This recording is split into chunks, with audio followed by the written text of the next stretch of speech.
Welcome to AMF Garland Lanes in Garland, Texas. Xtra Frame, the online bowling channel, is proud to present exclusive live coverage of the 2015 Bowlmor AMF U.S. Open pattern announcement.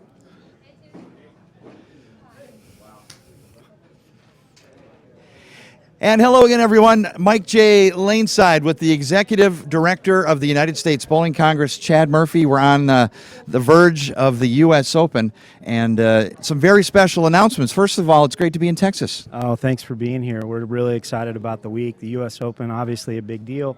After a one-year hiatus, we just can't wait to get these guys on the lanes and crown a champion on Sunday on CBS Sports Network. We're really excited about it. Our qualifying gets underway tomorrow live on Xtra Frame. We'll have twin feeds for you on XF1 and XF2 beginning at 9 a.m. Eastern Time. And Chad, a lot of chat going into this event, some very interesting dynamics of this tournament.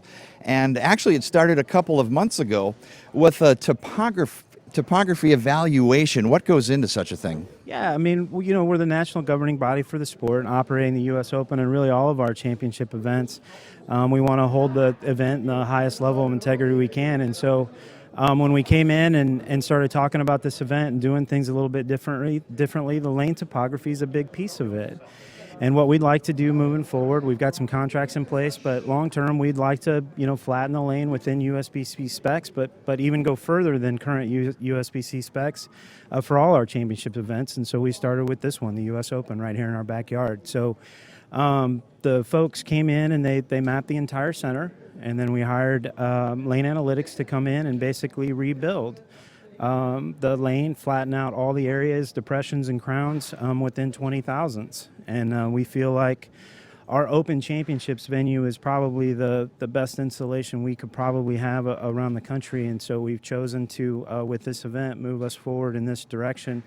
And so this bowling center today, with the help of AMF, Bowlmor AMF, is about as close as you'll get to that venue anywhere in the country. And we thank them for allowing and working with us to do it and deliver it.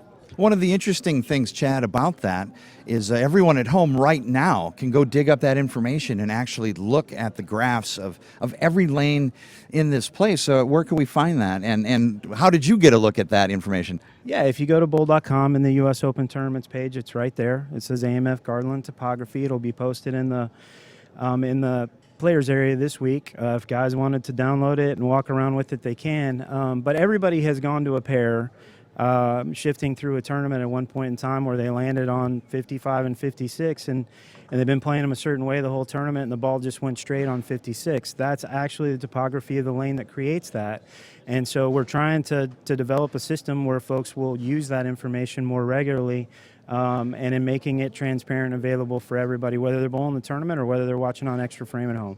So 3 distinct environments here with the Bowlmor AMF U.S. Open. We've talked about topography, that information available at bowl.com, and it kind of lays the ground map for the playing surface here. And now secondarily, we were kind of scratching our heads out on the PBA Tour Professional Bowling at all as to when was there a 3-squad event that only oiled once during the day, and that was it. So one of the interesting aspects of this Bowlmor AMF U.S. Open is the fact that the lanes will be conditioned in the morning and the lane machine will be put away for the rest of the day. Why? Well, I mean, when you think about the U.S. Open, it's one of the most prestigious titles, in the history of the game, all the way back to when it was the BPA All-Star. Guys had to play multiple angles. The ladies had to play multiple angles, and we're bringing some of that integrity back to the event. We can run the lanes every squad, and guys, ladies will play a certain part of the lane, but the test won't be as strong. The patterns have had to be manipulated to support that in a shorter environment. So we feel by extending it, the test will be greater, not necessarily just because of the pattern, but also because of the lane play that it'll take. And we've built a pattern that we feel like will put these bowlers to the greatest test that they could have. And the person that's eventually crowned U.S. Open champion at the end of the week can be measured against some of the greats of the games of the past.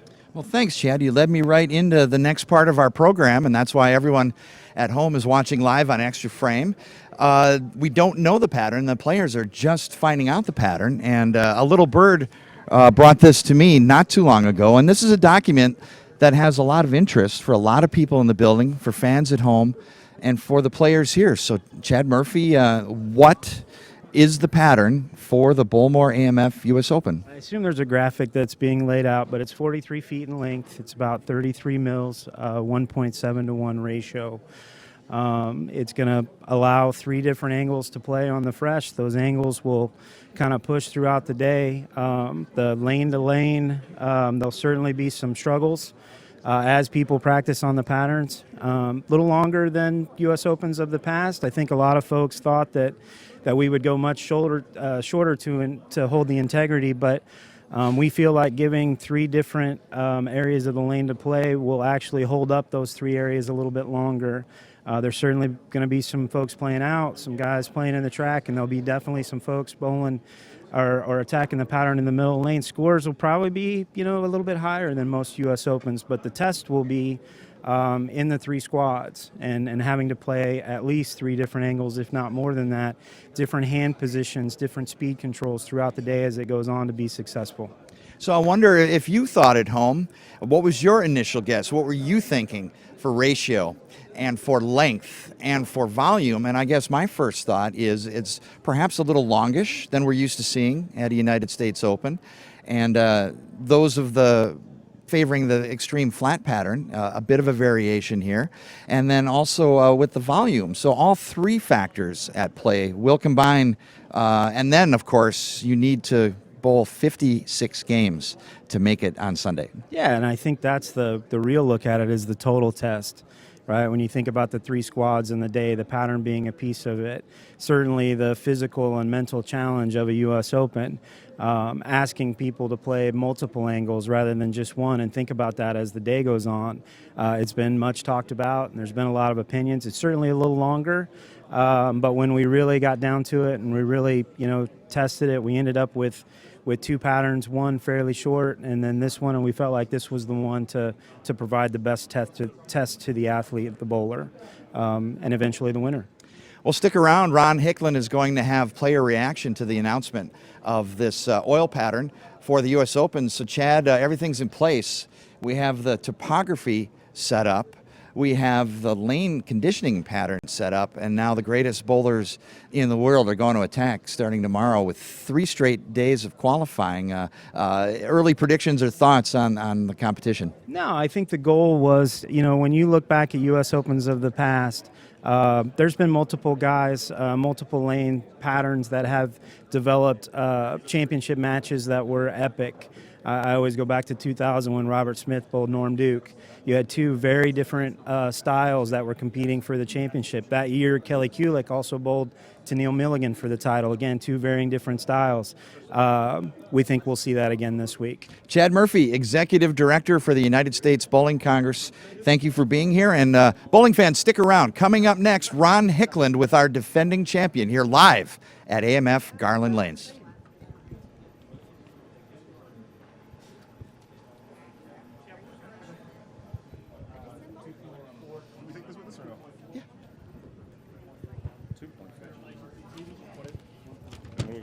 I'm gonna let you hold it. We'll talk a little bit about it. We'll talk about how you play the patterns, that kind of stuff. What do you know? What is?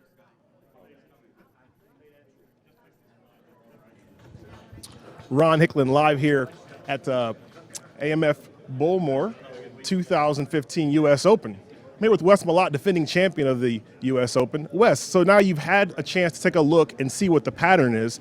Tell me a little bit about your initial thought when you saw what the pattern was. Well, the pattern is going to obviously break down with a lot of games being bowled on it, and the biggest change I think we're going to see is going to be how many games we're going to bowl, and considering we're only bowling or oiling once a day and not twice a day. So as far as the pattern goes, I mean, obviously it's still going to be difficult, and that's what we want with the U.S. Open. This is a little bit different shape than anything I've ever probably bowled on that I knew of before I bowled on anyway.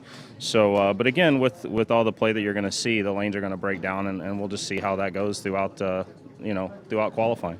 You know, as a competitive bowler, Wes, and someone who has experienced the ability to win at the U.S. Open, which is bowling's toughest event, you know, when you come into this event mentally, what are you thinking about? Well, the biggest thing, as I've said in some interviews, is, you know, it's a long, grueling format.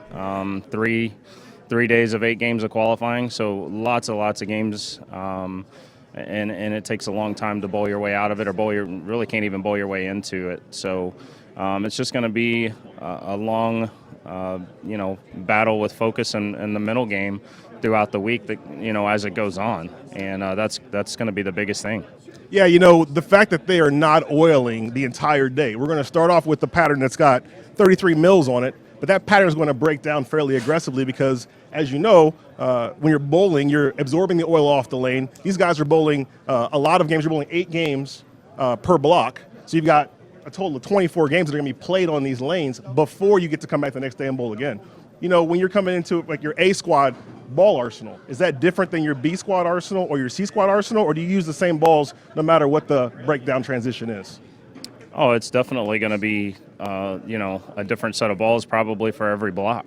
Matter of fact, I mean, I was fortunate enough, I'm only about 3 hours from home, so I was able to drive. And, I know, we have a lot of bowling balls to choose from while we're out here that are provided to us. But at the same time, this is something different that we're ever going to see. I mean, the U.S. Open, we always, usually with the flat patterns, 40 feet, 38 feet that we had back in 2013 when I won, we're still lofting it over the gutter.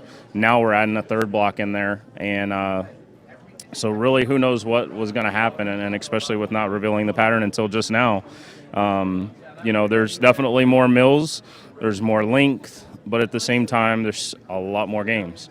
So I probably brought 12 blanks from home out of my pro shop and out of my personal stash, just because I had no clue what to expect. I bought urethane. I brought a mixture of urethane reactive. I brought some stronger reactive stuff too. I just have no clue what to expect. So, we'll just see how this plays out. We're getting ready to practice on it to kind of get a feel for 33 mils, because we don't usually get to see this that often, and 43 feet. So fairly long pattern and a lot of volume. We'll just really, it's, even though the pattern's here and the graph is here, you really don't know until you get out there and you have a conversation with that lane one-on-one and get a feel for it yourself. That's a great point. You know, when you start out bowling with practice, it gives you an opportunity to see what's out there, but you really, reading the lane pattern gives you an idea, but doesn't tell you exactly where you need to play the lanes at. So as a competitive bowler, you're going to be able to get out there, get your arsenal set up, pick some bowling balls that work really well for you, and then allow yourself to be able to make the appropriate adjustments. Let me ask you one more question. When you're bowling a longer format, when you're getting toward the end of the block, do you look at the end of the block as prepared for it on the front side of it, or do you just wait until you get to it and then go ahead and make your adjustments then? Well, a little bit of both, I think. Okay. You kind of have to prepare for it before. It's just what you have to do. But at the same time, with as fast as things can change, you've got to be able to make changes on the fly as you're bowling. So you've got to do both. And then at the end, you've got to evaluate what happened and hopefully take, you learn from every time you get out on the lane. So you got to take stuff from that block and apply it to the next block as well. And obviously, I feel pretty fortunate. I'm on A squad, so I'm going to get to bowl on the fresh, which is what we get to practice on. And then I get to watch B squad and C squad and kind of get a feel for what's going on. So I think I'm going to, have a little bit of an advantage maybe there, depending, being able to watch a little bit of the later squads bowl before I have to bowl on them. So we'll just see how, again, we'll have to see how it all plays out. This is something kind of new to us, and I just have to take it day by day. Awesome. Thank you very much, Wes, for that analysis. Next what I've got, I'm going to bring in one more professional bowler. I'm going to bring in Sean Rash. We're going to get his perspective on the U.S. Open pattern here at AMF Garland Lanes. What's going on, Sean? How are you, buddy? I'm great, man. How are you? Good, man. So you've had a few minutes to go ahead and look at the pattern. You've been able to see kind of listen about the topography. You've been able to think about your arsenal, your strategy for playing the lanes out here. What are you going to do now that you have an idea of what you're bowling on? Well, the first thing I did is I booked a flight for Parker Bone to come out since he's not bowling. But no, all seriousness, it's going to be tough. It's the U.S. Open. The biggest thing about this tournament since I've been on tour is hitting the one in the front, making your spares, and finding a way to make a double and making the first cut and winning some matches. So you got 270 plus bowlers out here, all with one goal, trying to win the event. The first goal, of course, like I said, is making the cut. But they're going to be hard. At some point, they're going to be almost impossible. So it's going to be one of those. Who's the best spare shooter? Who's the ones that can pay attention to the players that are in front of them? What part of the lane you're going to play, and looking at the graph, there is multiple places you can play in the start, but there's a lot of oil in the lane too. But this is a surface that hooks a lot. They flatten the lanes out, which helps. But everyone's going to have a different game plan. Some people are going to use 500, some people are going to use shine, some are going to use plastic, some are going to use urethane. You got two-handers, lefties, righties. There's a different amount of perspectives that go into this sport right now. So, I'm in C squad, so I get the double burn out of the way, which probably will be the most difficult, like it has been for the years in the past. And like I said, the biggest thing is making the spares, being very, very patient, and going from there. So speaking of spare shooting, because obviously spare shooting is going to be key here, when you're shooting spares, especially combination spares, how do you decide whether you're going to throw your strike ball at the spare or your spare ball at the spare? Well, I learned a long time ago, I won't ever forget it, my first show I made, I beat a guy named Walter Ray Williams to get there, and I asked him before our match, what do you do to be such a great spare shooter? He said, hey, I throw it straight. So straight is great, and it doesn't matter what you're shooting at, everything will be going straight at everything that I leave on the deck after the first shot. So hopefully I knock him over the second time. That's a great tip for you guys at home. This is Ronald Hickland. Thank you, Sean, for that excellent conversation. No problem. We're looking forward to seeing you guys out on the lanes this week, all week. We'll be here live giving you coverage from Xtra Frame. Have a great day. AMF Garland Lanes in anticipation of our practice session. And this is Mike J. Laneside inviting you to watch live coverage of 3 squads of competition on Tuesday, Wednesday, and Thursday, full field qualifying. Cashers qualifying and match play coming up on Friday and Saturday, and then the live finale on Sunday on CBS Sports Network. Join us tomorrow live on Xtra Frame for the 2015 Bowlmor AMF U.S. Open here at AMF Garland Lanes in Garland, Texas. For more information, visit bowl.com. Qualifying getting underway tomorrow at 9 a.m. For Chad Murphy, this is Mike Jakubowski. Jeff Goodger driving the TriCaster 855. Ron Hickland and our defending champion Wes Malott, along with former PBA Player of the Year Sean Rash. Have a pleasant day wherever you're at, and we'll see you tomorrow morning. Stiff cup of coffee in hand for A-Squad qualifying. This is Xtra Frame, the online bowling channel.